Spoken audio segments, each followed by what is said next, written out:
Jepang selama bertahun-tahun berusaha keras memperbaiki tingkat kelahiran di negara mereka. Selama bertahun-tahun, tingkat kelahiran di Jepang berada di angka 1,3. Angka ini jauh dari angka standar OECD angka 2,1. Angka 21 adalah di mana satu perempuan melahirkan setidaknya 2 anak untuk mempertahankan jumlah populasi mereka di masa yang akan datang untuk sama dengan saat sekarang ini. Jika angka tingkat kelahiran kurang dari 2,1, itu artinya angka populasi di negara tersebut akan berkurang dari jumlahnya saat ini. Sekedar informasi aja, maksud angka standar OECD angka 2,1 adalah, di mana seorang perempuan melahirkan 2 anak sepanjang hidupnya.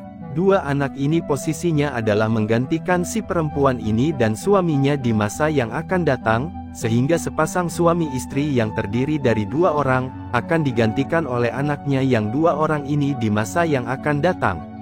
Untuk tambahan 0,1 ini adalah angka penyeimbang untuk anak-anak yang tidak memiliki umur panjang atau mencapai usia dewasa sepanjang hidupnya. Simpelnya 2 orang anak ini akan menggantikan 2 orang yang menjadi orang tuanya sekarang di masa depan. Di Jepang, angka kelahiran 1,3 memiliki makna bahwa dari sepasang suami istri yang jumlahnya 2 orang, hanya akan digantikan oleh 1 orang anak mereka.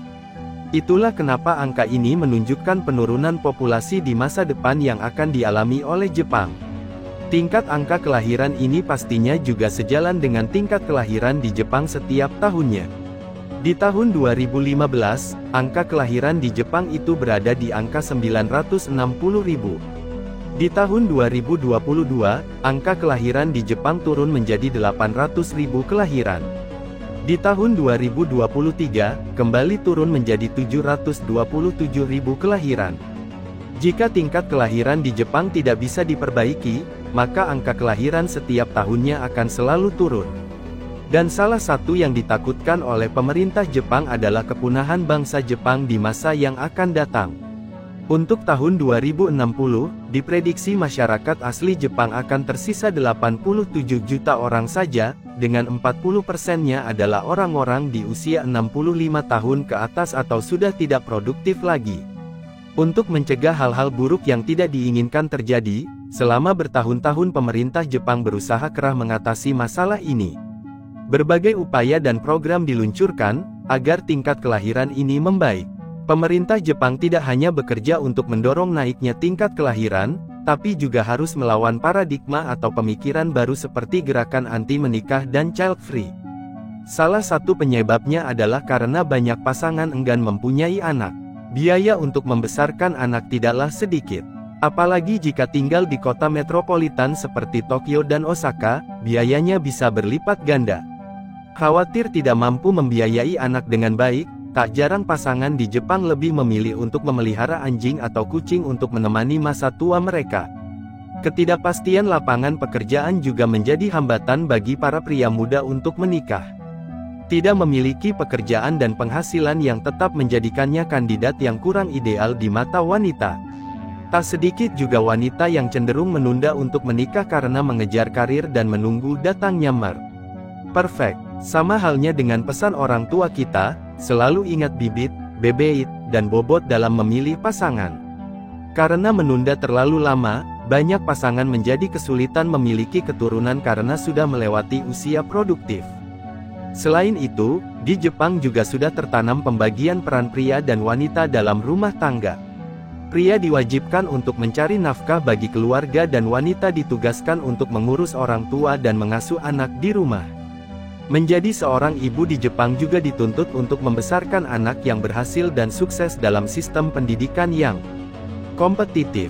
Sementara para ayah bekerja keras hingga larut malam dan seringkali diharuskan bersosialisasi dengan rekan kerja sepulang kantor. Pemerintah Jepang memiliki beberapa program baru untuk mendorong pemuda-pemuda Jepang agar mau menikah dan memiliki anak. Program ini tidak hanya melawan ketakutan pemuda-pemuda untuk menikah, tetapi juga memberi jaminan kepada setiap anak Jepang yang baru lahir. Salah satu program yang dijalankan oleh pemerintah Jepang adalah dukungan dana pernikahan. Untuk mendorong naiknya angka pernikahan. Menurut data yang dilaporkan CNN, angka pernikahan di Jepang mengalami menurun dalam beberapa tahun belakangan, Seperti di tahun 2023, angka pernikahan tahun 2023 turun sebesar 6%, di sisi lain perceraian malah meningkat 2,6%. Ini adalah persoalan yang cukup pelik, di mana upaya Jepang mendorong pernikahan di kaum muda, yang terjadi malah sebaliknya, di mana persentase pernikahan turun dan persentase perceraian malah naik. Sejak tahun 2018, sejumlah pemerintah daerah di Jepang memberikan subsidi dana pernikahan bagi pasangan muda di bawah umur 34 tahun. Subsidi ini diharapkan akan membantu pasangan muda yang ingin memulai hidup baru untuk membayar sewa rumah dan juga memenuhi kebutuhan sehari-hari di awal pernikahannya. Syarat untuk menjadi bagian dari program ini adalah, pasangan ini memiliki penghasilan di bawah 3,4 juta yen atau sekitar 450 juta per tahun. Program ini belum berjalan secara nasional, karena masih dilakukan oleh beberapa pemerintah daerah di Jepang. Tercatat, program ini baru berlaku di 257 kota di Jepang. Selain dukungan dana untuk pernikahan, pemerintah daerah tersebut juga memberikan dukungan dana untuk keperluan program kehamilan seperti perawatan vitro-fertilization dan micro-fertilization. Hal ini dilakukan karena jenis perawatan ini umumnya tidak tercakup dalam asuransi kesehatan dan biayanya cukup besar. Meski sudah berjalan sejak tahun 2018, nyatanya program ini belum efektif untuk meningkatkan angka pernikahan dan kelahiran di Jepang. Nyatanya dari tahun ke tahun sejak tahun 2018, angka pernikahan dan kelahiran cenderung menurun di Jepang. Program selanjutnya yang diupayakan oleh pemerintah Jepang adalah santunan dana kelahiran. Perempuan-perempuan hamil yang usia kandungan sudah lebih dari 85 hari, bisa mengajukan santunan dana melahirkan melalui sistem asuransi mereka.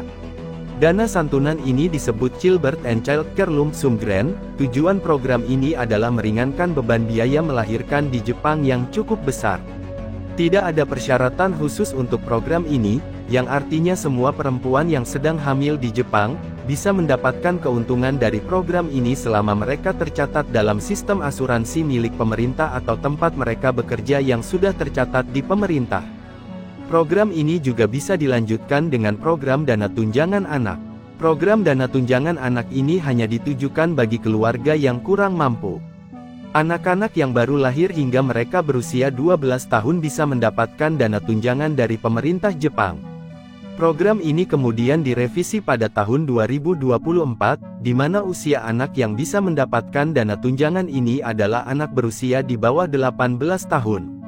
Rincian program ini adalah anak di bawah usia 3 tahun mendapatkan 15.000 yen per bulan atau sekitar 1.580.000 rupiah. Anak berusia 3 tahun hingga sebelum selesai sekolah dasar mendapatkan 10.000 yen per bulan, atau sekitar 1.050.000 rupiah. Untuk anak ketiga dan seterusnya akan mendapatkan 15.000 yen saja. Untuk anak tingkat SMP akan mendapatkan 10.000 yen per bulan, atau sekitar 1.050.000 rupiah. Dan untuk anak dari keluarga dengan pendapatannya melebihi batas yang ditentukan, namun belum tergolong keluarga kaya, bisa mendapatkan 5.000 yen per bulan atau sekitar 500.000 rupiah. Dana dukungan ini dicairkan 6 kali setahun di bulan genap. Ada juga beberapa aturan tambahan yang harus dipenuhi oleh para orang tua untuk mendapatkan dana dukungan ini. Program lainnya yang dilakukan oleh pemerintah Jepang adalah cuti melahirkan yang panjang. Jepang memberikan cuti melahirkan selama 98 hari, atau 3 bulan. Cuti ini dibagi menjadi 6 minggu sebelum melahirkan dan 8 minggu setelah melahirkan. Selama cuti, mereka berhak mendapatkan gaji dari tempat mereka bekerja sebesar 2/3 dari gaji mereka. Jika tidak, mereka bisa mengajukan subsidi kepada pemerintah jika perusahaan tidak membayar gaji mereka selama cuti. Selain itu, para orang tua bisa mengajukan cuti untuk mengurus anak sebelum anak mereka berusia 1 tahun. Namun menjalankan program ini tidaklah gampang, karena tidak semua perusahaan di Jepang mau mengeluarkan uang untuk karyawannya yang mengambil cuti cukup lama. Program lainnya adalah menambah jumlah tempat penitipan anak. Pemuda-pemuda Jepang yang setiap harinya bekerja penuh waktu, memiliki waktu yang terbatas untuk mengurus anak mereka. Mendapatkan tempat penitipan anak di Jepang tidaklah mudah. Tempat penitipan anak yang dimiliki pemerintah biasanya memiliki daftar antrian yang panjang. Sementara tempat penitipan anak dari swasta biasanya memiliki biaya yang cukup mahal. Para calon ibu biasanya sudah menghubungi tempat penitipan anak untuk memesan tempat bagi calon anak mereka yang akan lahir. Mereka akan dimasukkan ke dalam daftar tunggu hingga anak mereka diantarkan ke tempat penitipan anak. Namun panjangnya daftar tunggu ini menjadi masalah berikutnya. Pemerintah Jepang berupaya untuk terus menambah dan memperbaiki layanan tempat penitipan anak agar para pemuda di Jepang tidak takut menikah dan memiliki anak. Untuk tempat penitipan ini biasanya buka dari jam 8 pagi sampai jam 8 malam. Tempat penitipan anak ini mengatur kegiatan anak mulai dari makan, bermain, hingga jam tidur siang. Strategi terbaru dari pemerintah Jepang saat ini adalah mengembangkan artificial intelligence sebagai agen biro jodoh. Harapannya dengan memanfaatkan teknologi AI akan lebih mudah untuk mencari jodoh yang sesuai dengan keinginan.